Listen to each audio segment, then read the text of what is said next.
Hello, storyteller. I am just a character in search of an author. Justin, for want of a better name. This is the first book of Justin. I'm standing in this huge, echoing, cavernous void. No doors, no windows, just a cathedral of white space and my own voice bouncing back at me like it's judging me. But I have nothing to judge.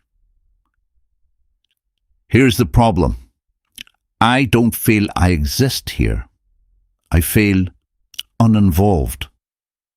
Like a ghost. Someone alone in a crowd, or a pointless character in a story. Most writers try to fix that by stacking stuff on top. They give the character a cool job, a nervous habit, a quirky outfit, a limp, a dark past line they drop once and never touch again. But the characters that stick, they carry a private wound, a festering sore that shows they learned the hard way, and it presses on their every choice. I'll show you in a minute 3 simple bullet points for a single page in your story Bible that will give your character weight. First, let's name the sin. It's when you write characterization and call it character. Characterization is the mask. It's what you see from the outside. Hair, clothes, job, voice, vibe. The stuff you can list in a casting call.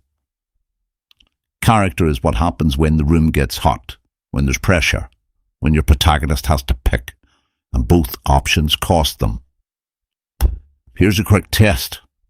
Drop your protagonist into a desperately challenging moment that forces a major decision. Now watch what happens inside them. If nothing inside pushes back, they vanish. They'll do whatever the plot needs. Brave when the scene wants brave, scared when the next scene wants scared. That's not a person, that's a puppet. And I know this because that's me right now. I can talk, I can pace this echo chamber, but I can't decide in a way that feels like it came from somewhere.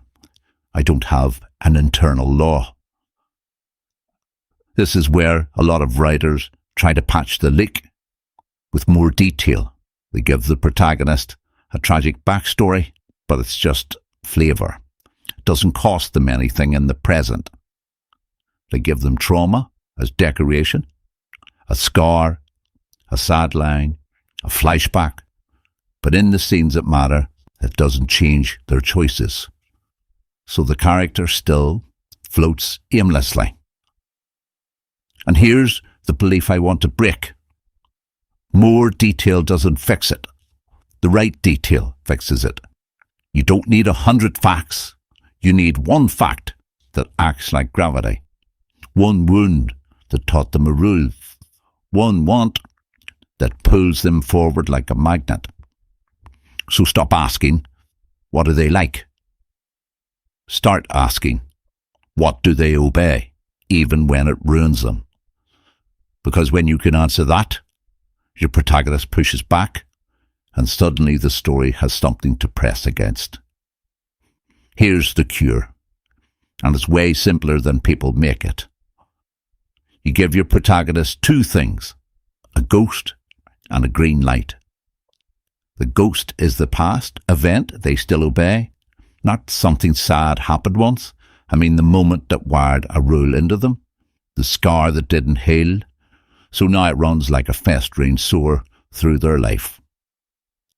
The green light is what they want, the thing out in front of them that keeps pulling, what compels them and what they desperately need. Lock ghost plus want together, and every scene turns into a tug of war. Past pushes, future pulls. The character has to pick, and that's where they start to feel real. Look at Captain Ahab. He loses his leg to the white whale, Moby Dick, but the real ghost is what he decides it means. The world hurt me, so I will hurt it back.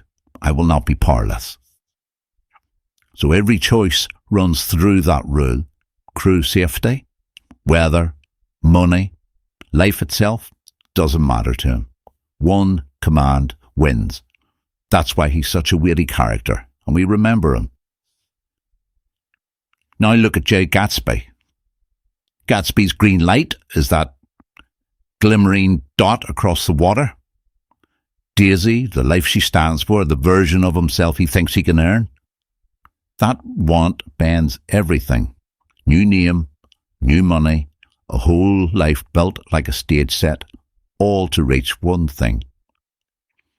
Here's the key. Ahab shows you ghost. Gatsby shows you the green light of want. You get to give your protagonist both. And yes, you can add paradox. One trait that fights the want, a loyal liar, a brave coward, someone who wants closeness but keeps controlling the room. That friction creates scenes. Which brings me to the one thing I promised you earlier, the Story Bible page that forces this out of you fast without 10 pages of fluff. Open your sacred document, your Story Bible, and make one page. I call it the internal blueprint page because it's the inside of the character, not the outfit. 3 bullet points. That's it. Bullet point 1, ghost. Write 3 lines. What happened, what it cost, what rule they learned. Not their parents divorced, because that's just trivia. Make it a moment with a sting, and the rule has to be something they will follow today, even when it hurts. Second bullet point, green light. Show want versus need. The green light of want is what they chase, their external goal. Need is what would heal them. Want, I want to win a case. Need, I need to admit I was wrong. If those two don't fight each other, rewrite them until they do. Bullet point 3, pressure choice. This is the stress test. Throw your character into a situation where want and need can't both live. Then write what they do and what it costs. Let's look at a quick story of a female lead. Ghost.